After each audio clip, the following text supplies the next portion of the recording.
आकाश. चला म्हणा माझ्या मागे म्हणायचे. आपण आज काय करतोय, मराठीचं काय करतोय, वाचन घेतोय किंवा मराठीचं शिकतोय. वाचन घ्यायचं ना, मराठी वाचायला पाहिजे नाही सगळ्यांना. आपली मातृभाषा कोणती आहे, मराठी. मग आपल्याला मराठी आली पाहिजे की नाही. लक्ष कुठे, आकाशात सूर्य सकाळी उगवतो व सायंकाळी मावळतो.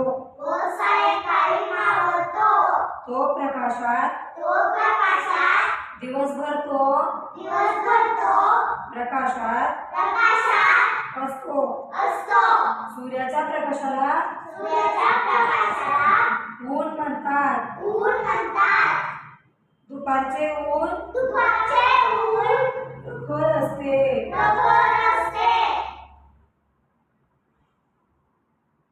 त्यामुळे आपण सूर्याकडे होऊ शकत नाही. सायंकाळी सूर्य मावळल्यावर रात्र होते. रात्री आकाशात चंद्र उगवतो. चंद्राचा प्रकाश शीतल असतो. चंद्राच्या प्रकाशाला चांदणे म्हणतात. पौर्णिमेच्या दिवशी चंद्र पूर्ण गोल दिसतो.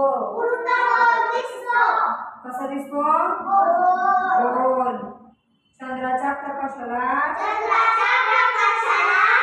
काय म्हणतात सांगा बरं, चांदणे. पौर्णिमेच्या दुसऱ्या दिवसापासून चंद्राचा आकार लहान होण्यास सुरुवात होते. अमावस्येला आकाशात चंद्रच दिसत नाही. मात्र अमावस्येच्या दुसऱ्या दिवसापासून ते पौर्णिमेपर्यंत 15 दिवस चंद्र क्रमाक्रमाने मोठा होत जातो. रात्री आकाशात चांदणे चमचमतात किंवा चमकतात. आकाशाचा रंग नेहमी फिकट निळा दिसतो. परंतु सूर्योदय व सूर्यास्ताच्या वेळी आकाशात विविध रंग दिसतात. पावसाळ्यामध्ये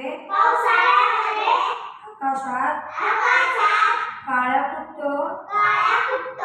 ढगांची गर्दी असते.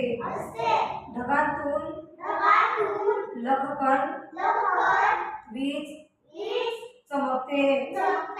कधी कधी रिमझिम पावसात इंद्रधनुष्य दिसते. बघा आता आपण हा धडा काय केला, अगोदर पूर्ण वाचून घेतलाय. आता मी या धड्यात तुम्हाला काय करणार आहे, शिकवणार आहे. आपण एकदा आणखी डबल शिकू. आकाशात सूर्य कधी उगवतो, सकाळी. जेव्हा आपण झोपेतून उठतो तेव्हा काय झालेलं असतं, बाहेर सूर्य उगवलेला असतो. आणि मावळतो कधी, संध्याकाळी. तुला काय सांगितलं, दुपारी ऊन कसं असतं, प्रखर. कसं असतं ऊन, प्रखर किंवा तेजोमय.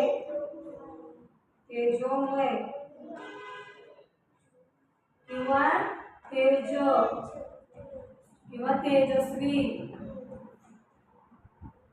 म्हणजे तो आपल्याला चमकतो. त्याच्यामुळे आपल्याला जेव्हा पाहता येतं सूर्याकडं नाही. आणि सूर्याच्या प्रकाशाला काय म्हणते, ऊन. दिवसभर काय असतो, सूर्याचा प्रकाश असतो. आपल्याला काय पडतं दिवसभर, ऊन पडतं की नाही. ऊन पडल्यावर काय होतं, उजेड पडतो. त्यामुळे आपण सूर्याकडे पाहू शकतो का? नाही. कसं असतं ऊन? प्रखर किंवा तेज असते, एकदम उन्हाचं किंवा तेजस्वी दिसतो किंवा तेजोमय. सायंकाळी सूर्य मावळल्यावर रात्र होते. तर सायंकाळी म्हणजे दिवस मावळतात. काय होतं? सायंकाळी सूर्य मावळल्यावर होती रात्र होती आणि काय होतं? अंधार पडतो. काय पडतो? अंधार.